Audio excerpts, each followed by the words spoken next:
Hello. आप सभी का स्वागत है मेरे channel Singh government exam point पर। तो आज का टॉपिक है fertilization and implantation in human female. तो ये पीजीटी बायोलॉजी के लिए है। तो जो बच्चे क्लास 11-12 में शिक्षक बनना चाहते हैं जूलॉजी के लिए, उनके लिए लेक्चर रहेगा। ठीक है, तो लेक्चर को लास्ट तक देखिएगा। थोड़ा लंबा हो सकता है क्योंकि समझाना भी पड़ता है और क्वेश्चन भी बनाने पड़ते हैं, तो लास्ट तक जरूर देखिएगा। चलिए स्टार्ट करते हैं। सबसे पहले हम देखेंगे फर्टिलाइजेशन। फर्टिलाइजेशन जैसे कि हमने oogenesis में बात किया था कि ओवम का सिक्रीशन होता है विथ सेकेंडरी oocyte। ठीक है, उसके बाद आएगी प्रक्रिया देखता हूँ। तो कहता है pathway of sperm from penis to fallopian tube. Penis से स्पर्म निकलेगा, वजाइना में जाएगा, वहाँ से यूट्रस में जाएगा, फिर यूट्रस से फैलोपियन ट्यूब में जाएगा। वह रास्ता क्या है? ठीक है, तो देखा जाए तो सबसे पहले कॉपुलेशन होगा। Copulation followed by release of semen into vagina, that is insemination. तो क्वाइटस होगा, सेक्सुअल इंटरकोर्स होगा, उसके बाद वजाइना में स्पर्म का रिलीज हो जाएगा। ठीक है, उसके बाद में क्या होगा, ये मोटाइल स्पर्म रैपिडली स्विम करेगा। स्विम करते हुए सर्विक्स को पास करेगा, सर्विक्स से होते हुए ये यूट्रस में जाएगा, यूट्रस से होते हुए फैलोपियन ट्यूब में एम्पुला नाम का रीजन है, वहां पर ये चला जाता है। आशा करता हूं आप समझ पा रहे होंगे। अगर डायग्राम की बात करें तो ये आपका यूट्रस हुआ। ठीक है, यहाँ पर फैलोपियन ट्यूब है। ठीक, डायग्राम ध्यान से देखिए, समझ में आ जाएगा आप लोगों को सारा बात। ये फैलोपियन ट्यूब है, यहाँ पर कहीं एम्पुला रीजन है। एम्पुला, यहाँ पर आपका एम्पुला रीजन है। बात समझ में आ रही है? कोई दिक्कत तो किसी को नहीं है? यहाँ से स्पर्म एंट्री किया और यहाँ पर स्पर्म चला गया। ठीक है, ये स्पर्म है। ठीक, यहाँ पर आपका ओवरी है, तो इस ओवरी से भी ओवम निकलेगा। यस और नो? यस, ओवम निकलेगा। ओवम निकल करके यहाँ पर आ जाएगा। ठीक है, तो यही बात यहाँ पर फ्लो चार्ट में दिया गया है। समझ में आया? कोई दिक्कत किसी को नहीं? क्लियर हो रहा है बात? ओवम जब ओवरी से रिलीज होगा तो यह भी ट्रांसपोर्ट हो जाएगा एम्पुलरी रीजन में। ये ओवरी है। ठीक है, तो ओवरी से आपका क्या हुआ? ओवम निकला। दिस इज ओवम, ये ओवम है और ये आपका स्पर्म है। स्पर्म है। ठीक, समझ में आ रहा होगा आशा करता हूं। नोट में लिखा हुआ है फर्टिलाइजेशन तभी होगा जब ओवम और स्पर्म साइमल्टेनियसली एक साथ एम्पुला में आकर पहुंच जाए। एम्पुला में पहुंच जाए। क्यों ऐसा क्यों होता है? क्योंकि जरूरी नहीं है कि all copulation lead to fertilization and pregnancy. Coitus हुआ, स्पर्म पहुंचा बट ओवम नहीं पहुंचा होगा, ओवम पहुंचा बट स्पर्म नहीं पहुंचा होगा। इसीलिए जरूरी है कि स्पर्म और ओवम दोनों ही इस एम्पुला रीजन में साइमल्टेनियसली पहुंच जाए, तब आपका फर्टिलाइजेशन हो जाएगा। आई बात समझ में? क्लियर है सबको? कोई दिक्कत नहीं? आगे बढ़े। चलिए आगे बढ़ते हैं नेक्स्ट स्लाइड की तरफ। तो बढ़ते हुए एक सवाल बनाइए। ये सवाल बीपीएससी टीआरई में पूछा हुआ सवाल है कि फैलोपियन ट्यूब के किस रीजन में फर्टिलाइजेशन होता है। अभी बताया ना कि एम्पुला रीजन में ओवम एंड स्पर्म दोनों पहुंचता है, वहीं पर दोनों फ्यूज करके फर्टिलाइजेशन करता है। इसलिए आंसर क्या होगा? बी आंसर हो जाएगा। ये फैलोपियन ट्यूब के रीजन को पूछ रहा है जहां पर ओवम एंड स्पर्म जाकर के मीट करेगा, फ्यूजन करेगा और फर्टिलाइजेशन हो जाएगा। क्लियर हो गया? कोई दिक्कत नहीं किसी को? समझ में आ गया होगा? अब चलते हैं नेक्स्ट स्लाइड की तरफ। फिर से बीपीसी टीआरई में सवाल पूछ दिया कि ह्यूमन में फर्टिलाइजेशन कहाँ होता है, ये ब्रॉड सेंस में पूछा है, तो उत्तर क्या होगा, फेलोपियन ट्यूब। ये पूछा हुआ बीपीसी टीआरई का पूछा हुआ सवाल है। क्लियर है ना, सवाल भी बन रहा है, पढ़ रहे हैं तो सवाल बन रहा है आपका। चलिए अब चलते हैं नेक्स्ट स्लाइड की तरफ। तो अभी तक मैंने आपको क्या बताया कि स्पर्म कैसे वजाइना से होते हुए यूट्रस में गया, यूट्रस से होते हुए फेलोपियन ट्यूब के एम्पुला रीजन में गया, वहां तक स्पर्म पहुंच चुका है, लेकिन अभी तक फर्टिलाइजेशन नहीं किया है। ये बात आपको पिछले स्लाइड में समझ में आ गया होगा। अब देखिए, फर्टिलाइजेशन करने से पहले स्पर्म जब फर्टिलाइजेशन के लिए जाएगा, उस काम को करने से पहले दो क्रिया होती है स्पर्म में। First capacitation, second acrosomal reaction. Very very important. ये सवाल अभी तक बीपीसी टीआरई में नहीं पूछा है, ये आशा है कि ये सवाल टीआरई 4 में कहीं पूछ दे, किसी भी सेशन में पूछ सकता है। सबसे पहले देखते हैं कैपेसिटेशन क्या होता है। कहता है कि capacitation is a series of functional changes. जो स्पर्म फीमेल रिप्रोडक्टिव ट्रैक्ट में रहता है, उस समय ये फंक्शनल चेंजेस कराता है अपने अंदर, ताकि वह स्पर्म इस लायक हो जाए कि वह सेकेंडरी oocyte को फर्टिलाइज कर दे। तो स्पर्म में हमको क्या करना है, फंक्शनल चेंजेस करना है। उसी फंक्शनल चेंजेस को कैपेसिटेशन कहते हैं। ये कैपेसिटेशन कहाँ होगा, ये होगा फीमेल रिप्रोडक्टिव ट्रैक्ट यानी यूट्रस में होगा। क्लियर होगा, कोई दिक्कत नहीं, आशा करता हूं। अब सवाल है कि ये फंक्शनल चेंजेस क्या होता है, what kind of functional changes occur during capacitation. तो कैपेसिटेशन के समय में क्या होगा कि स्पर्म सेल का जो हेड है, मान लिया मैं यहाँ स्पर्म का डायग्राम बनाता हूं। स्पर्म सेल का जो ये हेड है, हेड, इसी हेड के टिप पर क्या होता है, प्लाज्मा मेम्ब्रेन होता है। इसी प्लाज्मा मेम्ब्रेन में कोलेस्ट्रॉल, ग्लाइकोप्रोटीन्स एंड प्रोटीन्स पाए जाते हैं, उनको वहां से हटा देना है। इस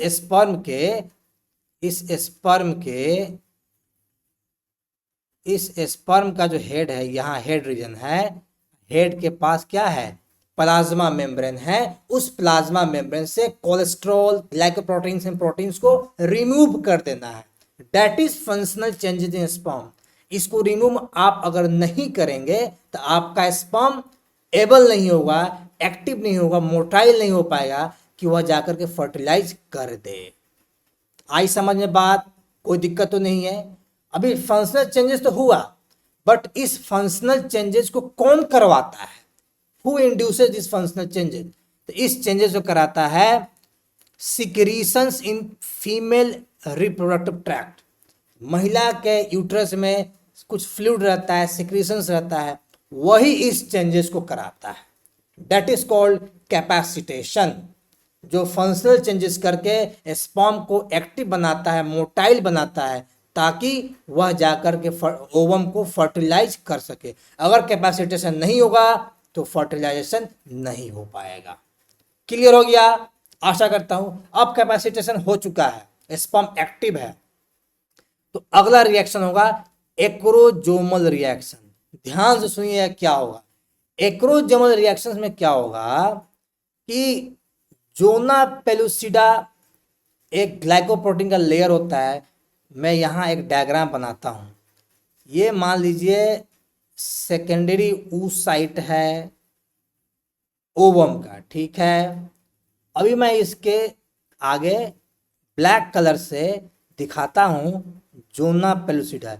ये ब्लैक कलर से मैं बना रहा हूँ जोना पेलुसिडा। ये ब्लैक जो रिंग बना, this is called zona pellucida.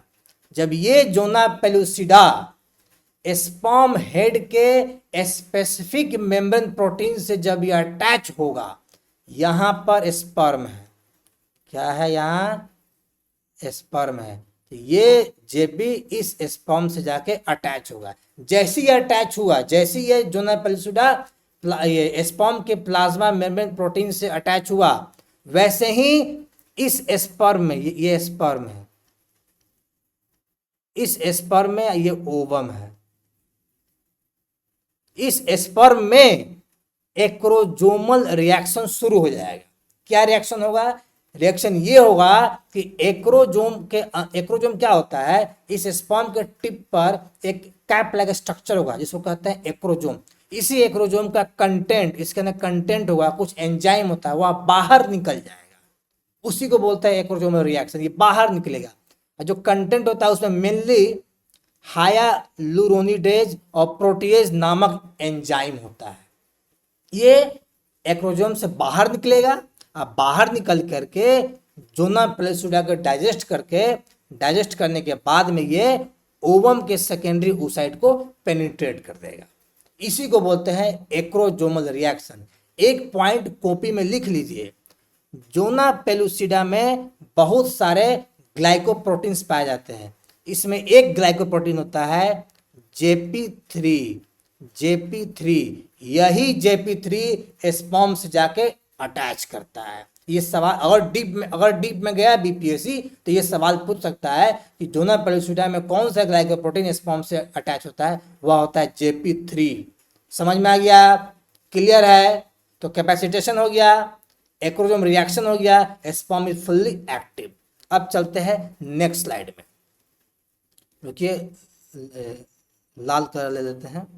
हाँ, अब हम देखेंगे फर्टिलाइजेशन का प्रोसेस। अब ये ओवम की तरफ अप्रोच कैसे करेगा स्पर्म उसको फर्टिलाइज करने के लिए। तो यहाँ देखिए डायग्राम में, यहाँ डायग्राम देख लीजिए। जोना पेलुसिडा के कांटेक्ट में आने से पहले यहाँ देखिए, यहाँ पर ये सेल देख रही है, सेल, ये सब सेल क्या है? ये सेल है कोरोना रेडिएटा। याद रखिए, कॉपी में लिख लीजिए, ग्रैन्युलोसा सेल से जब ग्रैन्युलोसा सेल रीअरेंज करता है, उससे मॉडिफिकेशन होता है, वही granulosa cell corona radiata cell बनाता है। तो सबसे पहले स्पर्म क्या करेगा? इस कोरोना रेडिएटा को पेनिट्रेट करेगा। पेनिट्रेट कर दिया, पेनिट्रेट करने के बाद में ये जोना पेलुसिडा को क्या करेगा? कॉन्टैक्ट में आएगा।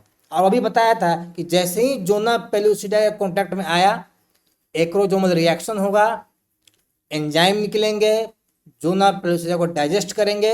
जैसे ही डाइजेस्ट करेंगे, यहाँ देखिए जोना पेलुसिडा दिया, ये है आपका जोना पेलुसिडा, ये मोटा सा लेयर जो है बाहर में। जैसे ही जोना पेलुसिडा को डाइजेस्ट करेंगे, आपका स्पर्म जो है ओवम के प्लाज्मा मेम्ब्रेन के करीब पहुंच जाएगा। क्लियर है? यहाँ तक कोई दिक्कत नहीं, समझ में आ रहा होगा। तो जोना पेलुसिडा टूटा और प्लाज्मा मेम्ब्रेन को टच किया। जैसे ही आपका स्पर्म प्लाज्मा मेम्ब्रेन को टच किया, टच करने के बाद में ओवम के सेकेंडरी oocyte के मेम्ब्रेन में, प्लाज्मा मेम्ब्रेन में एक प्रकार का रिएक्शन होगा, उसको बोलते हैं कॉर्टिकल रिएक्शन। ध्यान से सुनिएगा, एक प्रकार का रिएक्शन होगा जिसको बोलते हैं कॉर्टिकल रिएक्शन। कॉर्टिकल रिएक्शंस करके क्या होगा कि उस प्लाज्मा मेम्ब्रेन से कुछ ग्रैन्यूल्स मेम्ब्रेन के बाहर निकलेंगे।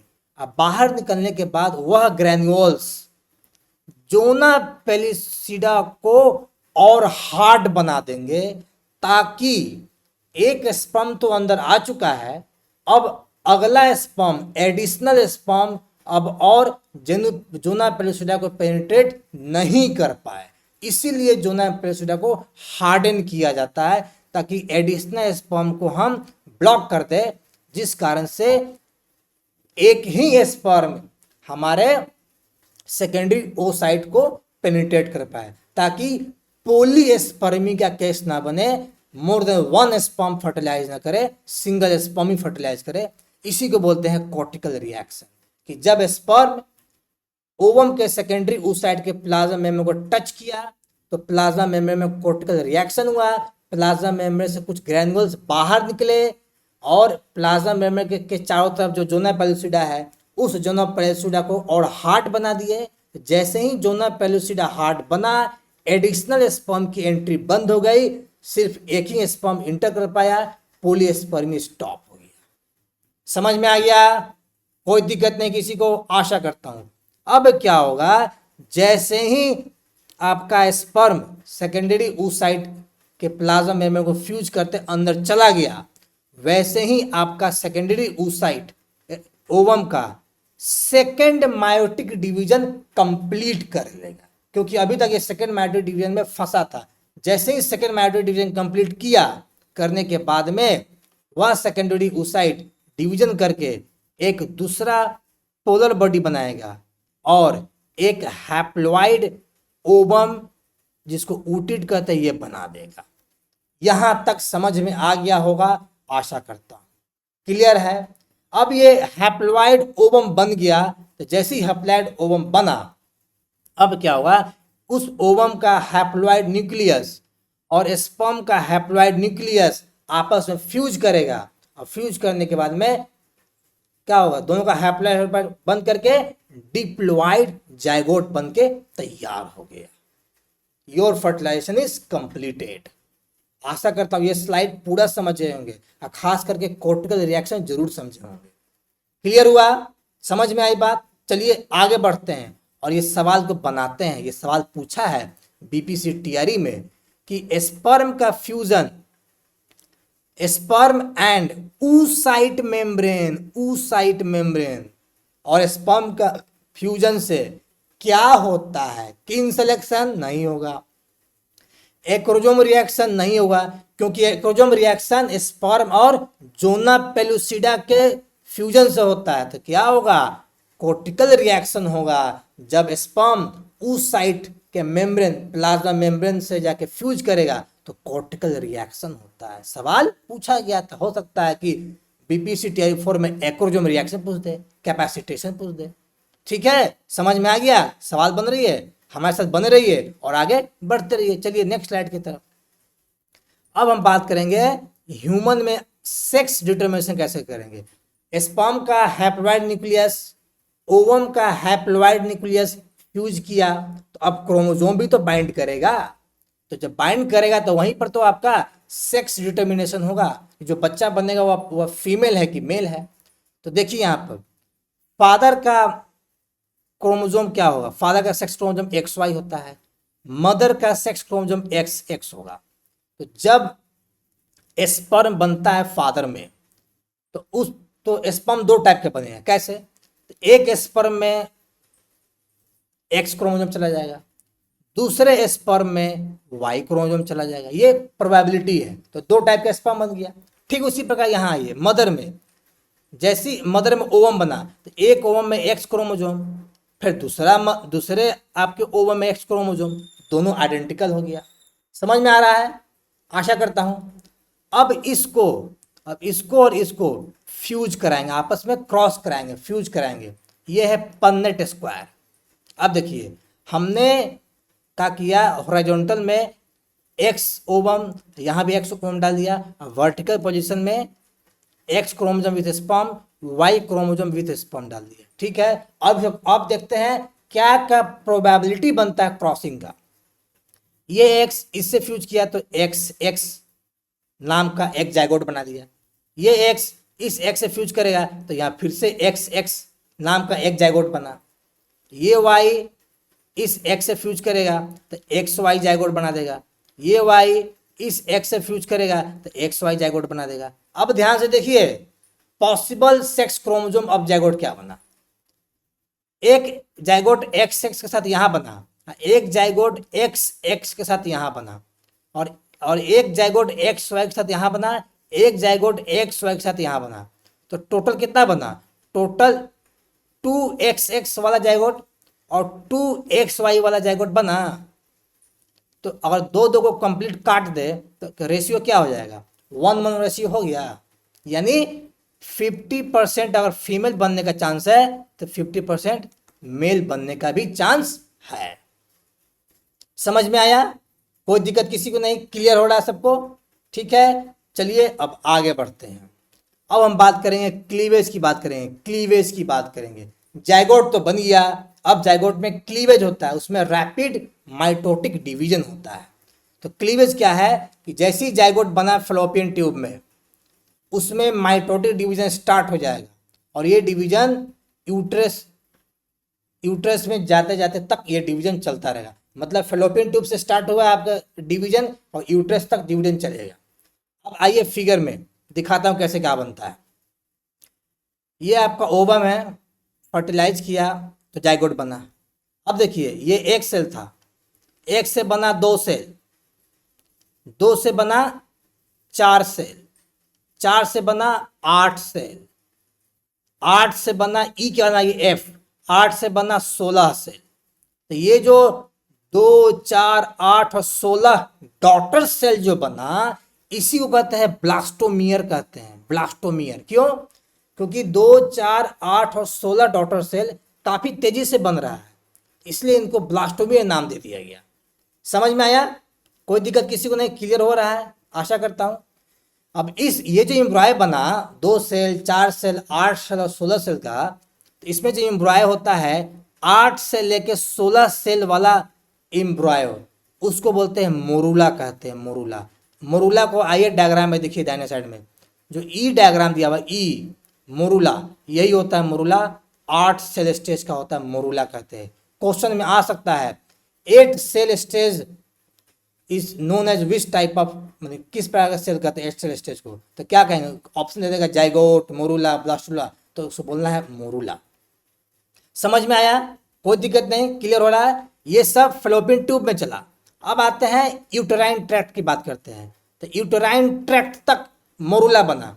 अब जैसे ही मोरूला बना, मोरूला बनते ही ये चला गया यूट्रस में, और यूट्रस में इसका फर्दर डिवीजन हुआ, और फर्दर डिवीजन होने के बाद में ये ब्लास्टोसिस्ट में ट्रांसफॉर्म हो गया। अब ब्लास्टोसिस्ट का डायग्राम देखिए, यहां पर फिगर नंबर जी में देखिए, ये है ब्लास्टोसिस्ट। इसको और क्लियर करते हैं, फिगर नंबर जी यहां देखिए स्मॉल जी में, ये है ब्लास्टोसिस्ट। क्या हुआ? ब्लास्टोसिस्ट। यही ब्लास्टोसिस्ट इंप्लामेंट करेगा, बताएंगे थोड़ा देर में। अब ध्यान से सुनिएगा, इस ब्लास्टोसिस्ट में 2 प्रकार का सेल बनता है ब्लास्टोमियर के द्वारा। जब ब्लास्टोमियर अरेंज होगा तो 2 प्रकार का सेल बनेगा। ये ध्यान से देखिए, फिगर नंबर जी में देखिए कि बाहर जो सेल बना है, बाहर में जो ब्लैक कलर का सेल जो बना है, इसको बोलते हैं ट्रोफोब्लास्ट। क्या बोलेंगे इसको? ट्रोफोब्लास्ट, ट्रोफोब्लास्ट, ट्रोफोब्लास्ट कहते हैं। क्या कहें इसको? ट्रोफोब्लास्ट। समझ में आ गया होगा। दूसरा सेल यहां बनेगा, जो पीला कलर का जो दिखाया गया है, यहां पर बनेगा एक एंड में। इस पीले कलर के सेल को बोलते हैं इनर सेल मास। क्या बोलेंगे? Inner cell mass. आया समझ में? यहां तक क्लियर है कि ब्लास्टोसिस्ट में जो आपका ब्लास्टोमियर था वह अरेंज करिए 2 टाइप के सेल में। आउटर सेल को बोल दिया ट्रोफोब्लास्ट, इनर को बोल दिया इनर सेल मास। समझ में आ गया? कोई दिक्कत नहीं? चलते हैं नेक्स्ट स्लाइड की तरफ। ये जो ट्रोफोब्लास्ट का लेयर बना आउटर साइड में, यही ट्रोफोब्लास्ट का लेयर इंडोमेट्रियम में जाके अटैच हो जाएगा। आइए डायग्राम में यहां देखिए, ये जो इनर सेल मास है, इनर सेल मास के बाहर में यहां पर जो ट्रोफोब्लास्ट बना था, यही ट्रोफोब्लास्ट क्या हुआ? यूट्रस के इंडोमेट्रियम वॉल, ये है इंडोमेट्रियम वॉल, यहां जाकर के ये क्या हुआ है? जाकर के वहां पर अटैच कर गया है। इसका काम यही रहेगा। और इनर सेल मास जो है, ये डिफ्रेंशिएट करके एक कंप्लीट एम्ब्रॉय को जन्म देगा, कंप्लीट एम्ब्रॉय फीटस को बना देगा। क्लियर हुआ? समझ में आया? आशा करता हूं। जैसे ही ये ट्रोफोब्लास्ट अटैच होगा यूट्रस के इंडोमेट्रियम में, वैसे ही इंडोमेट्रियम रैपिडली डिवाइड करके ब्लास्टोसिस्ट को कंप्लीट कवर कर लेगा। अभी इसको डायग्राम में यहां पर देखिए, डायग्राम में ये ब्लास्टोसिस्ट है, ठीक है। अब जैसे इंडोमेट्रियम में डिवीजन होगा, ये ब्लास्टोसिस्ट अंदर की तरफ चला जाएगा, यहां चला जाएगा अंदर की तरफ। पूरा का पूरा ये आपका इंडोमेट्रियम है, ये ब्लास्टोसिस्ट अंदर जाकर के पूरा क्या होगा? इम्प्लांट हो जाएगा। इसी को बोलते हैं इम्प्लांटेशन, और यहीं से इंडिकेशन आता है कि प्रेगनेंसी हो चुकी है। यहां तक क्लियर हुआ? कोई समस्या, कोई दिक्कत किसी को नहीं हो रहा होगा? आशा करता हूँ बहुत अच्छे से समझाया मैंने आपको। चलते हैं नेक्स्ट स्लाइड में। और ये लेक्चर यहीं पर समाप्त होता है। तो अच्छा लगा होगा तो वीडियो को लाइक कीजिए, चैनल को सब्सक्राइब कीजिए और मेरे साथ जुड़े रहिए। नेक्स्ट लेक्चर हम लेकर के आएंगे, वह लेक्चर रहेगा एम्ब्रायोनिक डेवलपमेंट एंड आपका उसमें लैक्टेशन वगैरह रहेगा, और लेक्चर उसमें फिनिश हो जाएगा आपका ह्यूमन रिप्रोडक्शन। ठीक है, तब तक के लिए बाय, टेक केयर।